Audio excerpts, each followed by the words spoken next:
من يهده الله فلا مضل له ومن يضلل فلا هادي له ونشهد أن لا إله إلا الله ونشهد أن محمدا عبده ورسوله فأعوذ بالله من الشيطان الرجيم بسم الله الرحمن الرحيم الف لام میم ذلک الکتاب لا ریب فیہ ھدی للمتقین. علماء کرام اور برادران اسلام، اب سبحانہ و تعالیٰ نے اپنے کلام پاک سننے کی توفیق عطا فرمائی. یہ بہت بڑی نعمت ہے. قرآن اللہ کے ساتھ بات کرنا ہے. ایک آدمی نماز میں سورہ فاتحہ پڑھتا ہے، الحمدللہ رب العالمین الرحمن الرحیم مالک یوم الدین، تو اس کے ہر آیت پر اللہ جواب دیتا ہے. یہ تو اللہ سے بات کرنا ہے. اس سے بڑھ کے کیا خوش نصیبی کہ حق سبحانہ و تعالیٰ نے اپنے ساتھ کلام کا موقع دیا، کلام کرنے کی، بات کرنے کی توفیق عطا فرمائی. یہ دھیان میں رہے. علامہ اقبال فرمایا کرتے تھے کہ میں جب قرآن کریم پڑھتا تو میرے ابا آتے میرے پاس اور مجھے یوں کہتے ہیں کہ دیکھ بیٹا تو کلام پڑھتا ہے تو اس وقت پکی نیت کر کے اللہ سے بات کر رہا ہوں اور اللہ مجھ سے بات کر رہے ہیں، تو پھر کلام کی برکتیں دل میں اترے گی. قرآن کریم حضرت نبی پاک صلی اللہ علیہ وسلم پر اترا. اس کی ابتدا اس طرح سے ہوئی. امام بخاری رحمۃ اللہ علیہ نے شروع میں لکھا ہے کہ قرآن کی آمد دنیا میں کس طرح سے ہوئی. پوری دنیا میں اندھیرا تھا. دنیا کی کوئی لائن باقی نہیں تھی جہاں جہالت چھائی نہ ہو. رنگ بدل بدل کے جہالت تھی. حق سبحانہ و تعالیٰ نے دنیا کو دیکھا تو حدیث میں آتا ہے کہ اللہ ناراض ہو گئے کہ دنیا کیسی ہو گئی ہے. تو حضرت نبی پاک صلی اللہ علیہ وسلم کو اللہ نے منتخب فرمایا. عائشہ صدیقہ سے روایت ہے کہ نبی پاک علیہ الصلوۃ والسلام نبی بننے سے پہلے لوگوں کے سامنے اپنے خواب بیان کرتے تھے. 6 مہینے مسلسل خواب آیا قرآن کے اترنے سے پہلے، اور وہ خواب ایک دم سچا نکلے. آپ صلی اللہ علیہ وسلم جو خواب دیکھے مین وان پورا کا پورا سچا نکلتا تھا. اور خواب 6 مہینوں کے بعد پورا ہونے کے بعد خوب بھی بلّہ الخلوت، آپ علیہ السلام کو تنہا رہنا اللہ نے دل میں پسند کر دیا. چنانچہ مکہ میں ایک پہاڑ ہے غار ہیرا. وہ ہیرا غار پہاڑ کے اوپر جا کے وہ گفا کے اندر آپ علیہ السلام تنہا رہتے تھے. آج بھی لوگ حج میں جاتے ہیں، وہاں پہنچنے کی کوشش کرتے ہیں. کوئی پہنچ سکتے ہیں، کوئی نہیں پہنچ سکتے ہیں. لیکن نبی پاک علیہ السلام روزانہ غار ہیرا میں جا کے نبی بننے سے پہلے، قرآن کریم کے آنے سے پہلے حق سبحانہ و تعالیٰ کے ساتھ تعلق قائم کرتے تھے. آپ علیہ السلام فرماتے ہیں کہ ایک دفعہ ایسا ہوا، رمضان ہی کا مہینہ تھا، کہ اچانک فرشتہ آیا اور اتنا شاندار بچھونا جواہر پار اس کے اوپر پھیٹ کے ہوئے تھے. ایک دم آ کے مجھے کہا کہ اس پر بیٹھ جاؤ. حضرت نبی پاک فرماتے کہ میں بیٹھ گیا. اس کے بعد اس فرشتے نے کہا اقرأ بسم ربک الذی خلق. اقرأ بسم ربک الذی خلق سب سے پہلے قرآن کی آیت جو دنیا میں آئی. آپ علیہ السلام کو جب فرشتے نے یوں کہا کہ اقرأ بسم ربک الذی خلق خلق الانسان من علق اقرأ وربک الاکرم الذی علم بالقلم علم الانسان ما لم یعلم. دیکھو اتنی آیت ہے، لیکن ہزاروں سال سے دنیا میں جو جہالت کا اندھیرا تھا، اس اندھیرے کو ختم کرنے کے لیے کتنی شاندار بات اللہ نے فرمائی کہ اللہ کے نام سے پڑھو. دنیا کے سارے فیل سب جمع ہو جائے عقل مند، اور دنیا کی جہالت کو دور کرنے کے لیے سر پکڑ کے تدابیر سوچے کہ کون سی تدبیر ہے جس سے جہالت دور ہو، جھگڑے ختم ہو، سکون آوے، بے چینی ختم ہو، انسانیت آوے، جانور پنا ختم ہو. تو نہیں بیان کر سکتے تھے. سب سے پہلے اللہ نے نبی پاک علیہ السلام کو یہ آیت اتاری تو جبریل امین علیہ السلام نے جب یوں کہا کہ اقرأ بسم ربک الذی خلق، آپ سے ہم نے فرمایا کہ ما انا بقاری، میں نہیں پڑھ سکتا ہوں. یوں نہیں کہا کہ مجھے پڑھتے نہیں آتا، میں نہیں پڑھ سکتا ہوں. آپ علیہ السلام کو جبریل نے یوں کہا کہ میں بولوں اس طرح سے بولو. تو کوئی پڑھا لکھا نہ ہو تو بھی یوں کہہ سکتا ہے کہ وہ تو میں کر سکتا ہوں، چل بولا. لیکن آپ علیہ السلام یہ بھی نہیں کر سکے کیونکہ فرشتے کی دھاک ایسی تھی کہ اس دھاک کی وجہ سے آپ نے فرمایا کہ نہیں بول سکتا ہوں. چھوٹا بچہ پہلے مدرسے میں جاتا ہے اور ان کے استاد اس کو یوں کہتے ہیں کہ بول الف، تو گھبراتا ہے، وہ نیچے دیکھتا ہے، یوں کرتا ہے، بول الف، نہیں بول سکتا ہے وہ، کیوں؟ استاد کی دھاک سوار ہے. تو آپ علیہ السلام نے فرمایا کہ ما انا بقاری، میں نہیں پڑھ سکتا ہوں.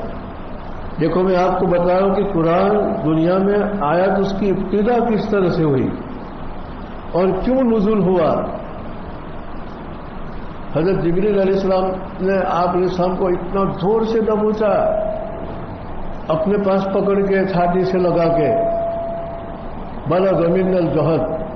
نبی پاک نے فرمایا کہ میری تکلیف کی حد ہو گئی، مجھے یوں لگتا تھا کہ پسلی ٹوٹ جائے گی، اتنا زور سے بچا. ثم ارسلنی، پھر آپ نے مجھے چھوڑ دیا جبریل نے اور کہا کہ اب پڑھو. ما انا بقاری، میں اب بھی نہیں پڑھ سکتا ہوں. پھر پکڑ کے دبوچا، چھاتی سے لگا کے اتنا زور سے دبوچا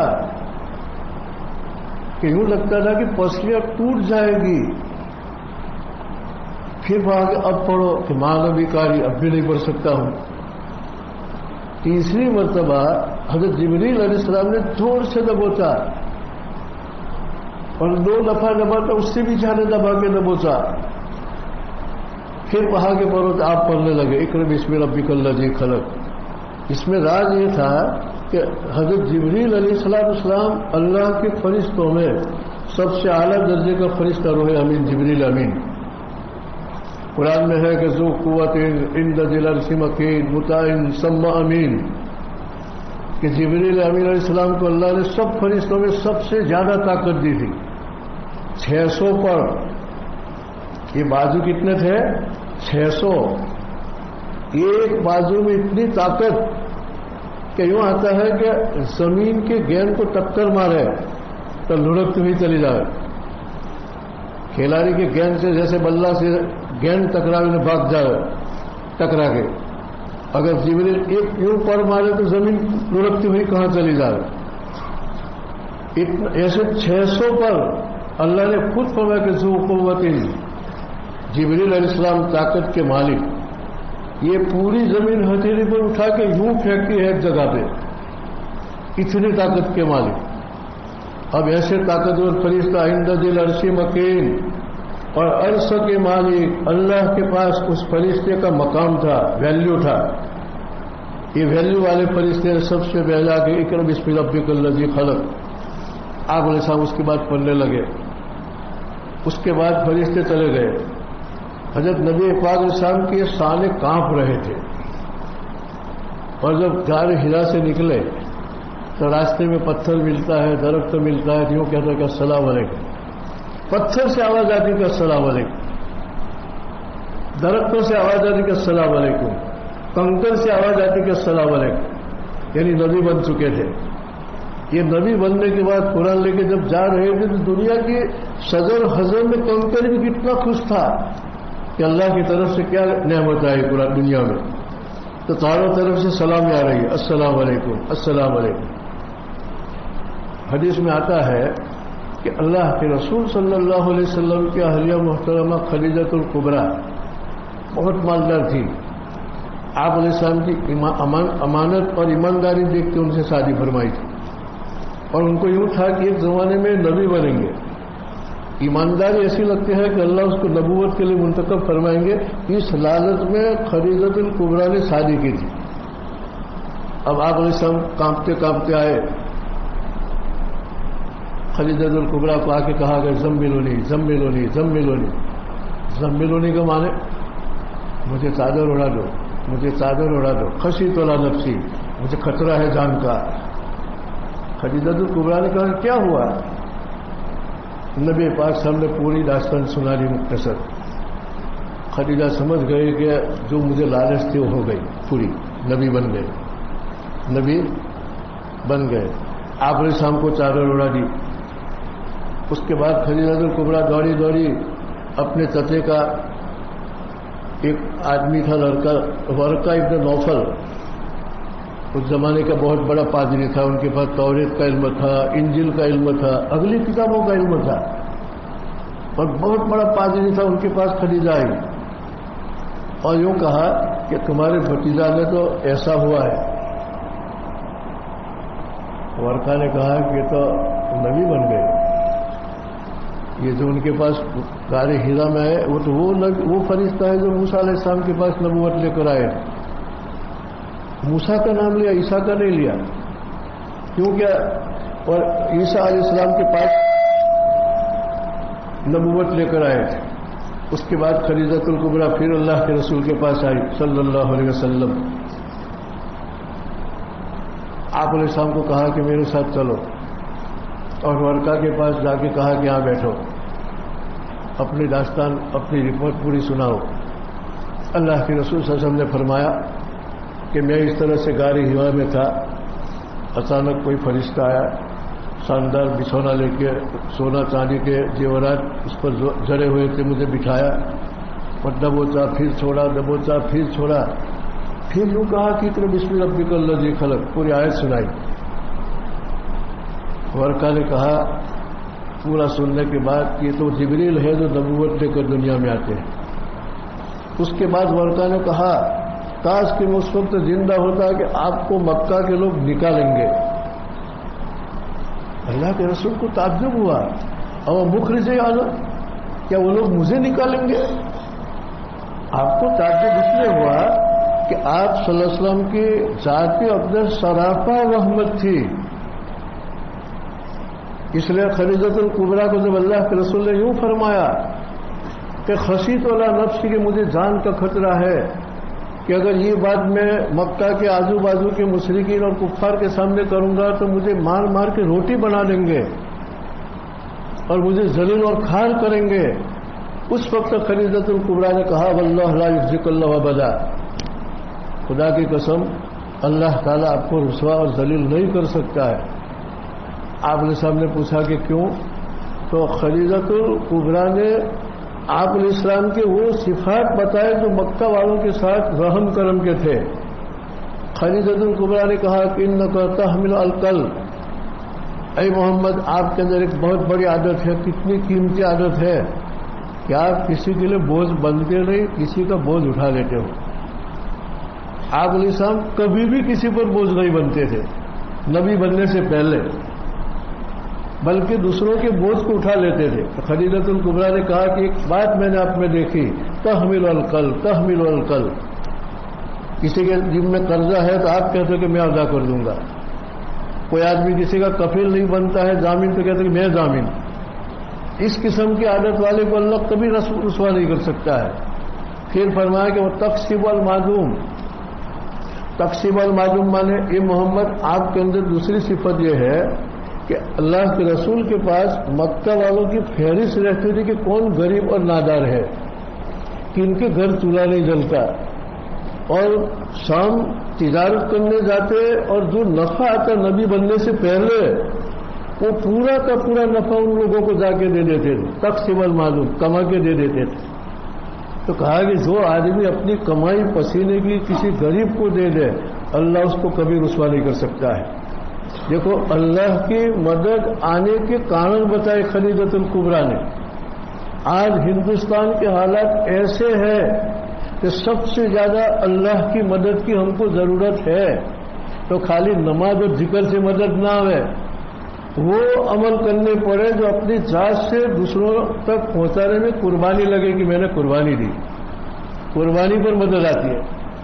نماز روزے سے تو آخرت بنے گی، حالات دور کرنے کے لیے خدیجۃ الکبریٰ نے جو کہا کہ خدا کی قسم اے محمد کوئی طاقت تمہارا بال بیکا نہیں کر سکتی ہے، اور کیا یوں کہا کہ تمہارے پاس طاقت ہے اس لیے؟ نہیں، تمہارے پاس صفات ہے محمد۔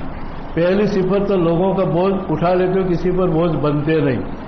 اپنے سینے میں منہ ڈال کے جھانکے کہ ہم کسی کے لیے بوجھ بنتے ہیں کہ کسی کا بوجھ اٹھا لیتے ہیں؟ کتنوں کے لیے ہم بوجھ بنتے ہیں، قدم قدم پر ٹینشن بنتے ہیں، اس کے لیے اس کے لیے اس کے لیے اس کے لیے۔ کیسے حالات بدلے؟ آپ کے سامنے خدیجۃ الکبریٰ نے یوں فرمایا کہ تقسم المعدوم، ان لوگوں کا خوب خیال رکھتے ہو جن کے پاس کچھ نہیں، اور چپکے سے جا کے ان کو آپ راشن دیتے ہو۔ اس آدمی کو کبھی اللہ مدد نہیں چھوڑتا ہے۔ دیکھو کتنی بڑی صفت بتائی۔ یہ خدیجۃ الکبریٰ نے وہ صفات بتائے جن صفات پر آدمی حالات خوب بنتا ہے۔ جیسے گھڑی واٹر پروف، اس میں ایک رنگ ڈال دیتے ہیں تو پانی اس کو نقصان نہیں کرتا ہے۔ اس کو تم حوض میں ڈال دو تو حوض کا پانی سوکھا نہیں ہو جائے گا، حوض کا پانی اس کا بال بیکا نہیں کر سکے گا، اس میں جائے گا نہیں۔ حالات تو رہیں گے، لیکن یہ صفات کا کوئی آدمی مالک ہوگا، یہ حالات اس کا کچھ بھی بگاڑ نہیں سکے گا۔ جیسے پانی گھڑی کا نقصان نہیں کر سکتا، اس میں رنگ ڈالی ہے، اسی طرح یہ صفات کا جو آدمی مالک ہوگا تو حالات میں بھی باعزت رہے گا۔ اور اگر پوری قوم اس صفات کے ساتھ متصف ہوگی تو پوری قوم کا کوئی بال بیکا نہیں کر سکے گا، اللہ کی نصرت آئے گی، قرآن میں ہے۔ خدیجۃ الکبریٰ نے فرمایا کہ ایک صفت یہ ہے تقریہ ضیف، آپ کے پاس کوئی مہمان آتے ہیں تو کتنی مہمانی کرتے ہو آپ۔ یہ مہمان نوازی اللہ کی مدد کو لانے والی ایک صفت ہے۔ آپ صلی اللہ علیہ وسلم کے وہاں سے کوئی مہمان بھوکا پیاسا نہیں جاتا، نبی بننے سے پہلے اس نبوت اس صفات پر تو نبی بنے، تو مہمان نوازی کرنا، بوجھ اٹھا لینا، غریب کا خیال رکھنا۔ اس کے بعد یوں فرمایا آپ علیہ السلام کے بابت، وہ توئن علی نوائب الوقت، اور جب کوئی عام مصیبت آتی ہے اور مدد کی ضرورت پڑتی ہے تو سب سے پہلے آپ وہاں کھڑے ہو جاتے ہو کہ میں مدد کے لیے تیار ہوں، بولو کیا مدد چاہیے، تم جس حال میں جس طرح سے کر سکتے ہو۔ خدیجہ نے فرمایا کہ آپ کو کوئی رسوا نہیں کر سکتے، آپ اطمینان رکھو، آپ کو کوئی نقصان نہیں۔ جب ورقہ نے یوں فرمایا کہ جب قوم تجھ کو مکے سے محمد نکالے گی، کاش کہ اس وقت میں زندہ ہوتا نے آپ کی مدد کرتا، لیکن میری عمر اتنی ہو چکی کہ وہاں سے پہلے میں مر جاؤں گا۔ آپ علیہ السلام نے فرمایا کہ مجھے نکالے گی، میرے تو ایسے ایسے صفات ہیں۔ اس وقت ورقہ نے یوں فرمایا تجربہ کی روشنی میں کہ ما جاء احد مثل ما جئت به الا اوذی، جب کوئی آدمی شروع میں لوگوں کی فائدے کی بات کرتا ہے تو پہلے لوگ اس کے دشمن ہو جاتے ہیں، ان کے ساتھ حسد کرتے ہیں، ان کے ساتھ کینہ کرتے ہیں، حتیٰ کہ جتنی طاقت ان کے خلاف یوز کرتے ہیں، بعد میں پھر وہ کچرا کنارے لگ جاتا ہے۔ فَأَمَّا الجَّبَلُ فَيَذْهَبُ زُفَانًا مَا يَنفَعُ النَّاسَ يَمْكُثُ۔ پھر جیسے بارش کے موسم میں قرآن نے فرمایا کہ بارش جب ندی نالوں میں اترتی ہے تو کچرا اوپر آتا ہے اور یوں لگتا ہے کہ پانی تو ہے جو نہیں، لیکن فَأَمَّا الزَّبَلُ فَيَذْهَبُ زُفَانًا، دھیمے دھیمے دھیمے کچرا کنارے کے ساتھ چپک جاتا ہے، صاف ستھرا پینے کا میٹھا پانی باقی رہتا ہے۔ اسی طرح جب کوئی آدمی قوم کے لیے نافع بن کے دنیا میں آتا ہے تو ابتدا میں یوں لگتا ہے کہ وہ تو دب گیا، جیسے پانی کے اوپر کچرا، کہ دھیمے دھیمے دھیمے وہ سارا باطل کنارے پر ہو جاتا ہے اور اس آدمی کا بول بالا رہتا ہے۔ دیکھو پھر آپ علیہ السلام کی دیکھو، پوری دنیا میں اس وقت ٹیکنالوجی بھی نہیں تھی، سائنس بھی نہیں تھی، اونٹوں کی سواری تھی، خچر کی سواری تھی، اور دنیا کا کوئی کونا باقی نہیں جہاں اسلام نہ پہنچایا ہو، اور جتنی مخالفت تھی ساری کی ساری کیا ہے، کنارے پر لگ گئی جبکہ قرآن لے کر آئے۔ خیر، تو قرآن کریم اس طرح سے دنیا میں سب سے پہلے آیا، تو سب سے پہلے آیت اقرأ باسم ربک الذی خلق خلق الانسان من علق اقرأ وربک الاکرم الذی علم بالقلم علم الانسان ما لم یعلم۔ یعنی قرآن نے یہ فرمایا کہ پڑھو، اللہ کا نام لے کے پڑھو، یعنی قرآن کے آنے سے پہلے خدا فراموشی تھی. خدا فراموشی کے معنی اللہ کو کوئی جانتا نہیں تھا. چنانچہ قرآن میں ہے کہ اتخذوا من دون اللہ اربابا. ہر محلے کے اندر جو مضبوط آدمی ہوتا وہ اس کا رب. مصیبت میں ان کے پاس جا کے مدد مانگے. محلے محلے رب، گلی گلی میں رب. اتخذوا من دون اللہ اربابا. تو قرآن کریم نے آنے کے بعد سب سے پہلے اس کا رشتہ کاٹ کے اللہ سے جوائنٹ کیا. سب سے پہلے اللہ سے رشتہ جوائنٹ کیا. چنانچہ قرآن میں آتا ہے کہ ادعونی استجب لکم. ادعونی، اتنی سی آیت اتری اللہ کے رسول پر، اور جتنے ارباب جھوٹے تھے سب کے رشتے کاٹ کے اللہ سے جوائنٹ کر دیا. ادعونی استجب لکم کا معنی اللہ نے جبریل کے واسطے محمد کو کہلوایا کہ ان کو بلا کے ایسا کہہ دو کہ ڈائریکٹ مجھ سے جو چاہے مانگو، میں تیار ہوں مدد کرنے کے لیے. ہم اللہ کو بھولے ہوئے ہیں ذہنی طور پر. ہم ذہنی مرتد ہے، چاہے ہم نماز روزہ رکھتے ہو، لیکن ہر وقت ہمارا دھیان اسباب ہی کی طرف ہے. اللہ تعالیٰ نے ارباب سے رشتہ کاٹنے کے لیے جبریل امین کو اللہ کے رسول پر پیغام پہنچایا کہ لوگوں کو بلا کے کہو کہ ادعونی استجب لکم. کوئی بھی چیز ہو تو مجھ سے مانگو، میں ڈائریکٹ دوں گا. اس کو تو میں نے پیدا کیا، وہ تو پانی کا کچرا تھا، اس میں کوئی صلاحیت نہیں تھی. ان کے پاس جا کے تو مدد مانگتا ہے. ادعونی استجب لکم. اللہ سے مانگنے کی عادت ڈالو. رات کو اٹھ کے کوئی بھی مصیبت کوئی بھی حالت میں مانگ کے تجربہ کرو 40 دن. آپ کو اسپشٹ ہو جائے گا کہ واقعی میں اللہ نے جو کتنی بڑی آیت اتاری، ادعونی استجب لکم، مجھ سے مانگو. مورخ لکھتا ہے کہ انگریزوں کے زمانے میں جب انگریزوں کی طاقت عروج پر تھی، اس کا ستارہ چمکتا تھا، ہمارے جو اکابر تھے دیوبند کے، اکابر دیوبند، حضرت شیخ الہند رحمۃ اللہ علیہ، مولانا نانوتی رحمۃ اللہ علیہ، ماجی کریم حسین احمد مدنی رحمۃ اللہ علیہ، آدھی رات کو 2 بجے اٹھ کے لمبے سٹے میں پڑھتے تھے اور حق سبحانہ تعالیٰ سے ان کے پلان کی فیلنگ کی دعا کرتے تھے کہ فیل ہو جائے. تو بڑے بڑے پلان فیل ہو جاتے تھے. انگریز کے بڑے بڑے افسر سوچنے پر مجبور ہو جاتے تھے کہ ہم نے اتنی محنت سے ایک پلان بنایا، منٹوں میں کیسے فیل ہو گئے. دیکھو، ان کے پاس تو کچھ نہیں تھا، بوریا نشین تھے، بوریا پر بیٹھنے والے تھے، زمین پر بیٹھنے والے تھے. لیکن ہم تو کیا سب کچھ میں ہی کر سکتا ہوں. تو پھر اللہ بیکار، اللہ کس کام کا؟ جب سب کچھ میں کروں تو اللہ کس کام کا؟ حق سبحانہ تعالیٰ نے اپنا تعارف قرآن میں فرمایا، اللہ لا الہ الا ہو الحی القیوم لا تأخذہ سنۃ ولا نوم. یہ آیت الکرسی کی فضیلت کیوں ہے؟ اللہ اپنا تعارف کروا رہا ہے، اپنا پہچان کروا رہا ہے کہ میں وہ اللہ ہوں کہ میرے ہاتھ میں زندگی ہے، میرے ہاتھ میں موت ہے. میں قیوم ہوں، یعنی سنبھالنے والا میں ہوں، اور مجھے کبھی نیند نہیں آتی کہ میں نیند کی حالت میں ہوں نے کوئی غفلت میں نقصان اٹھا لے کہ میں تو سویا تھا اس کا نقصان ہو گیا. ہر وقت میں بیدار ہوں. ادعونی استجب لکم، ادعونی استجب لکم. اللہ کے رسول نے بلا کے کہا کہ بھائی اللہ یوں کہتا ہے کہ ڈائریکٹ مجھ سے مانگو اور یہ سارے رشتے توڑو. چنانچہ لوگوں نے ارباب کو لات مار دی اور سب کا تعلق اللہ کے ساتھ ہو گیا. یہ مختصر وقت میں خالی قرآن نے دنیا کو کیا دیا وہ میں کہہ رہا ہوں.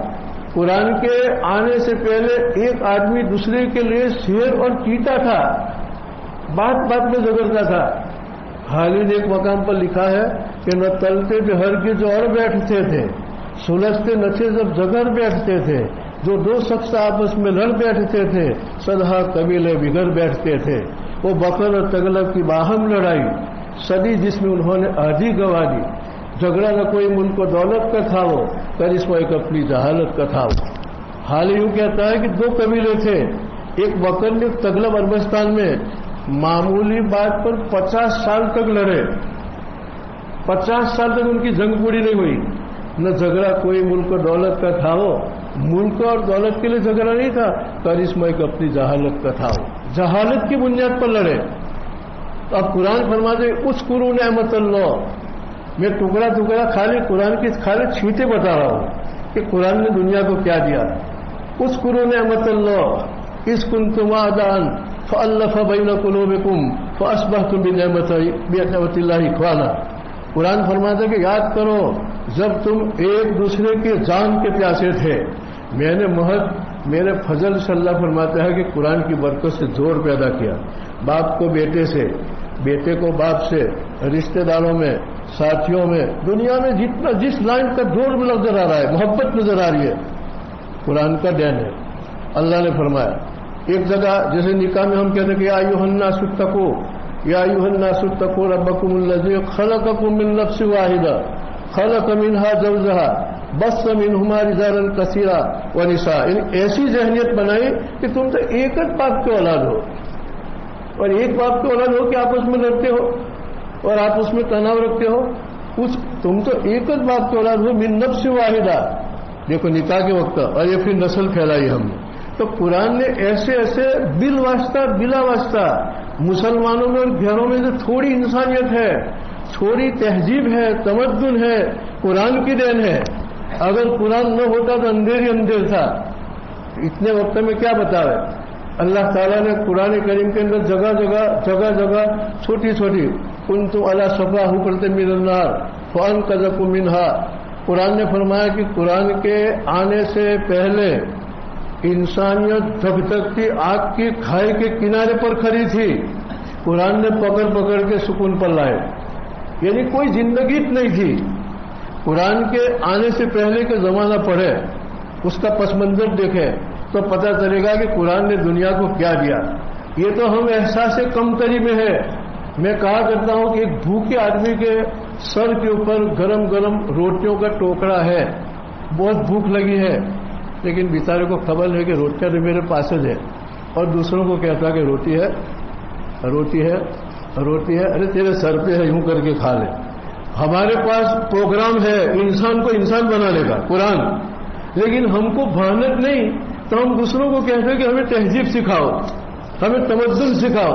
دنیا کو تہذیب تمدن دینے والے کتنی بڑی چیز کلام پاک ہمارے سر پر ہے، ہمارے پاس سے تلاوت کرتے ہیں، لیکن ہم کو بھان بھی نہیں کہ قرآن میں کیا ہے۔ تلاوت سے تو ثواب ملے گا، لیکن اس کے اندر جو موتی ہے، جو لالا ہے، جو ڈائمنڈ ہے، وہ تو اندر گوٹا لگانے کے بعد پتہ چلے گا، یخرج منہما اللؤلؤ والمرجان۔ تو قرآن نے بالواسطہ بلا واسطہ انسانیت دی، تہذیب دی، زندگی گزارنے کا طریقہ دیا، ورنہ قرآن کے آنے سے پہلے جانور سے بدتر کا انام بل ہوا دل۔ دوسری بات، دنیا میں اب قرآن کے آنے کے بعد جتنے بھی حالات آئیں گے پریشان کرنے والے حالات، وہ مسلمانوں کے علاوہ دوسری قوم کی وجہ سے نہیں آئیں گے۔ وہ شراب پیوے، جوا کھیلے، سود کھاوے، زنا کرے، کوئی حالت نہیں آئے گی، ہماری بدعملی سے آئے گا۔ کیوں؟ ان کو تو اللہ نے تعالیٰ نام کہہ دیا کہ جو ایمان میں نہیں، جو اسلام میں نہیں، وہ تو جانور ہے، اور جانور کی وجہ سے اگر ایک بیل دوسری بیل کو سینگ مارے اور اس کا پیر توڑ ڈالے تو کوئی حالت نہیں آئے گی، وہ تو جانور ہے۔ جانور کی بدعملی سے دنیا پر حالت نہیں آئے گی۔ ابھی جتنے بھی حالات ہیں قرآن کو ماننے کے بعد قرآن پر نہ چلنے کی وجہ سے آتا ہے، مسلمانوں کی وجہ سے آتا ہے۔ عالمیہ ندوی علیہ رحمہ نے لکھا ہے کہ ہماری مثال ایسی ہے جیسے نمک، سالن میں نمک، اگر سالن میں نمک نہ ہو تو پھیکا لگے۔ اگر ہمارا دنیا میں مسلمان ہونے کے بعد قرآن پر عمل نہیں ہوگا تو ہماری نہیں، سب کی زندگی پھیکی ہو جائے گی، ہماری خالی نہیں، سب کی پھیکی ہو جائے گی۔ اس لیے حق سبحانہ و تعالیٰ نے کلام پاک پر اتارنے سے پہلے کا پس منظر کوئی مطالعہ کرے اور قرآن کے آنے کے بعد تو پتہ چلے گا کہ قرآن نے دنیا کو کیا دیا۔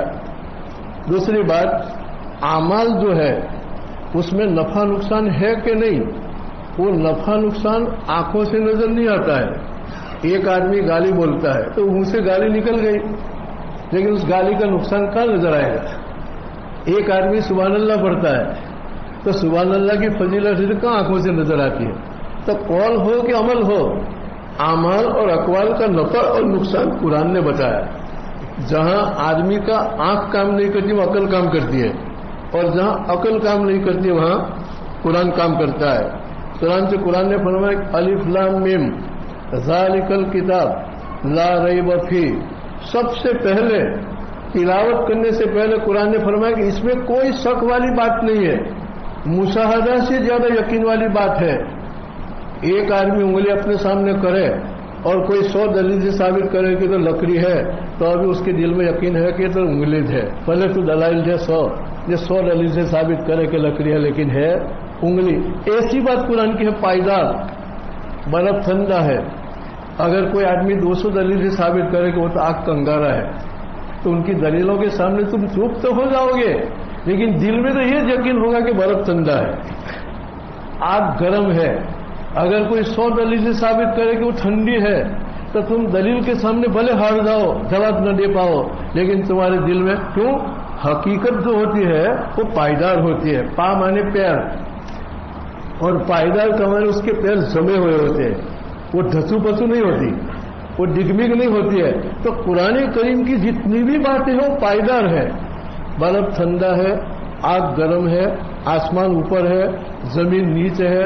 اب کوئی 100 دلیل سے ثابت کرے کہ زمین ہمارے سر کے اوپر ہے، تو ہم ہار تو جائیں گے دلائل کے سامنے، لیکن دل میں تو تسلی ہوگی کہ پیروں کے نیچے ہے۔ یا کوئی 100 دلیل سے ثابت کرے کہ آسمان پیروں کے نیچے ہے، تو دلیلوں کے سامنے ہار جائیں گے، لیکن دل میں یقین تو اتنا ہوگا۔ تو قرآن نے فرمایا کہ لا ریب فی، قرآن پڑھنے سے پہلے اپنے دل کی زمین کے اندر سنگ بنیاد ڈالو گے، اس میں کوئی شک نہیں۔ اب قرآن نے کیا فرمایا؟ یمحق الربا ویربی الصدقات، ایک آدمی صدقہ کرے گا تو مال بڑھے گا۔ آنکھ کیا دیکھتی ہے؟ 100 روپیہ ہے، 50 کسی کو دے دیا تو 50 ہوگا، تو آنکھ تو کہتی ہے کہ کم ہو رہا ہے۔ لیکن جیسے ابھی میں نے کہا کہ 100 دلیل سے ثابت کرے کہ آگ ٹھنڈی ہے، لیکن آگ گرم، اتنا یقین ہے کہ بھلے مجھے دکھتا ہے کہ 50 ہے، لیکن وہ 50 پتہ نہیں ہے، اللہ نے کہا بڑا ہے۔ اب وہ 50 روپے سے 5000 کا کام میرے 50 میں ہو جائے گا۔ 5000 کا کوئی کام میرے 50 سے آپ کا تو بڑھا کہ نہیں؟ اور اگر برکت نہیں ہوگی تو 5 روپے کا کام ہے، وہاں 5 لاکھ چلے جائے گا، اور ابھی چلتا جائے گا، بے برکت ہو جائے گی۔ یمحق الربا، اور سود کو اللہ مٹاتا ہے۔ اب ایک آدمی نے 1,00,000 روپیہ سود پر دیا اور یوں کہا کہ میں 25,000 بیاج لوں گا، تو 1,00,000 کی 1,25,000 ہوا، تو آنکھ تو دیکھتی ہے کہ بڑھتا ہے، اور اللہ نے فرمایا کہ یمحق الربا، میں سود کو کیا ہے برکت گھٹاتا ہوں۔ تو آنکھ دیکھتی ہے، اس کی وجہ سے آدمی شک میں نہ پڑے۔ تو سب سے پہلے قرآن شروع کرنے سے پہلے اللہ نے کہہ رہے کہ لا ریب فی، قرآن کی باتوں میں شک مت کرنا۔ تمہاری آنکھ الٹا دیکھے گی جو میں کہتا ہوں، صدقہ سے بڑھتا ہے تو آنکھ دیکھے گی بہت کم ہوتا ہے، سود سے کم ہوتا ہے تو آنکھ دیکھتے کہ بڑھے گا۔ لیکن لا ریب بھی شک مت کرنا، میں کہوں ایسا ہے کہ سود کم کرتا ہے اور صدقہ مال بڑھاتا ہے۔ خیر تو میں مختصر یوں کہہ رہا تھا کہ اللہ تعالیٰ نے ہم کو بہت بڑی توفیق دی کہ اپنے کلام کو سننے کی توفیق عطا فرمائی، کہ اللہ کی طرف سے بہت بڑا کرم ہے، جتنا بھی شکر ادا کرے کم ہے۔ اور بزرگوں نے لکھا ہے کہ 27 کی رمضان میں اغلب یہ ہوتا ہے کہ لیلۃ القدر ہو، لیلۃ القدر ہو۔ اس لیے کچھ نہ ہو تو اپنی زبان سے خالی استغفر اللہ تو نکلے، رب اغفر ورحم، رب اغفر ورحم، اے اللہ میری مغفرت فرما اور میرے اوپر رحم فرما۔ دیکھو سب سے بڑی چیز مغفرت میں رحمت ہے، اللہ نے معاف کر دیا، اللہ نے رحمت دے دی، اس سے بڑھ کے کیا؟ معاف کر دیا نے رحمت دے دی، جنت میں چلا گیا۔ اس لیے آتا ہے کہ کوئی آدمی موت کے آثار دیکھے کہ اب میں مر رہا ہوں، ایکسیڈنٹ ہو رہا ہے، کوئی چیز آ رہی میں گیا، تو اسی وقت اللہ سے 2 چیزیں مانگے، رب اغفر ورحم، رب اغفر ورحم، اے اللہ مجھے معاف کرنا، میرے اوپر توبہ نہ بولے توبہ، بلکہ یوں بولے کہ رب اغفر ورحم، کہ اللہ میری مغفرت فرمانے، میرے اوپر رحم فرما۔ تو کم سے کم یہ تو زبان سے نکلے کہ رب اغفر ورحم پوری رات، کیا اللہم انکا عفو کریم، اے اللہ تو معاف کو پسند کرتا ہے، تو معاف کرنے والا ہے، تو کریم ہے، شریف ہے، تحب العفو، اور معاف کرنا تجھے بہت پسند ہے، مجھے معاف کر دینا۔ اللہم انکا عفو کریم تحب العفو فاعف عنی، خالی اتنا بولتا رہے تو اللہ تعالیٰ معاف کر دے، بیڑا پار۔ اور اللہ تعالیٰ مغفرت کر دے اور ساتھ رحم بھی فرما رہے تو میرا پار. اللہ پاک ان باتوں پر ہم سب کو عمل کرنے کی توفیق عطا فرماوے اور قرآن کا علم ہم سب کو نصیب فرماوے اور قرآن کی جو مانگ ہے اس کے ساتھ اللہ ہم کو وابستہ کر کے عامل قرآن بناوے. وآخر دعوانا الحمد للہ رب العالمین. اللهم صل على محمد وعلى آل محمد كما صليت على إبراهيم وعلى آل إبراهيم إنك حميد مجيد. ربنا ظلمنا أنفسنا وإن لم تغفر لنا وترحمنا لنكونن من الخاسرين. يا مقلب القلوب ثبت قلوبنا على دينك. يا مصرف القلوب صرف قلوبنا على طاعتك. يا حي يا قيوم برحمتك نستغيث أصلح لنا شأننا كلها ولا تكلنا إلى أنفسنا طرفة عين. ربنا آتنا في الدنيا حسنة وفي الآخرة حسنة وقنا عذاب النار. یا ارحم الراحمین ہمارے گناہ کو معاف فرما دے. اے اللہ ہم گناہوں کے سمندر میں گوتا زن ہیں. اے اللہ محض تیرے فضل و کرم سے تیری فرما برداری کے کنارے پر کھینچ لیں. اے اللہ ہمیں جنت عطا فرما. اے اللہ ہمیں جہنم سے بچا لیں. اے اللہ تیری مغفرت کے سامنے ہمارے گناہوں کی کوئی حیثیت نہیں ہے. اے اللہ تیری وسیع مغفرت کے مقابلے میں ہمارے گناہ تین کے ہیں. اے غفور رحیم تو ہمارے گناہ کو معاف فرما دے اور مغفرت کا برتاؤ فرما دے. اے اللہ تیرے فضلوں کے امیدوار ہے. تیرے فضل و کرم کے ہوتے ہوئے ہمارے عمل کیا حیثیت رکھتے ہیں. اے اللہ ہمیں تو تیرے فضل کی محتاجگی ہے. اے اللہ تیرا فضل کرم ہمیں نصیب فرما دے اور تیری مغفرت ہمیں نصیب فرما دے.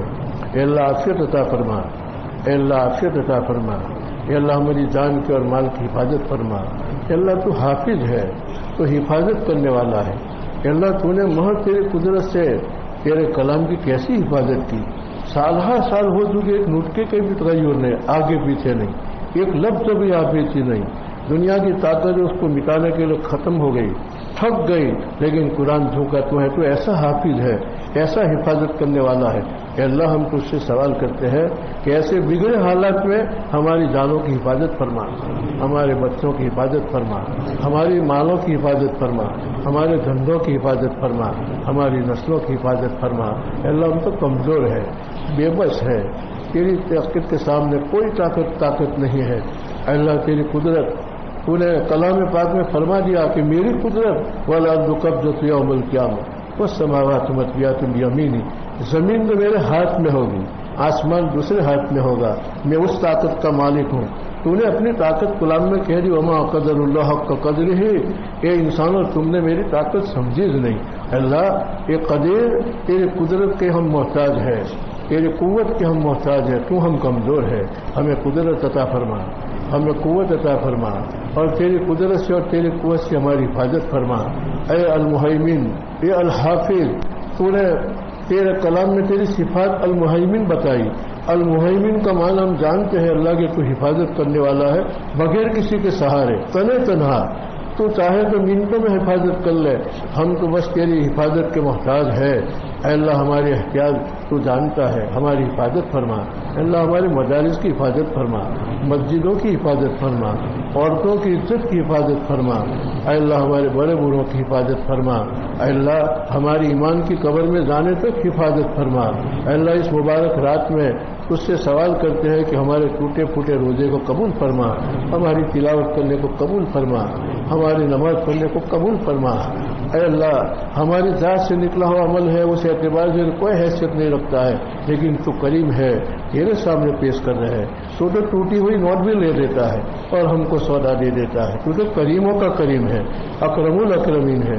اے اللہ ہماری اعمال کو تیرے سامنے رکھ کے شرم آتی ہے, لیکن تیرے کرم کو دیکھتے ہوئے ہمیں ہمت ہوتی ہے پیش کرنے کی.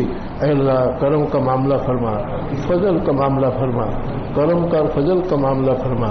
کہ اللہ رزق حلال عطا فرما, روزی روٹی میں کسی کا محتاج نہ بنا, احتیاط کی ذلت سے ہماری حفاظت فرما. اللہم اقفنا بحلالک عن حرامک واغننا بفضلک عمن سواک. کریما ببخشائے برحال ماں ہست مسیر کمند ہوا ندارم گلست فریاد رس. تو آسیانہ خطا بخش بس, نگہدار مارا زیرا ہے خطا, خطا در گزار و ثواب نما.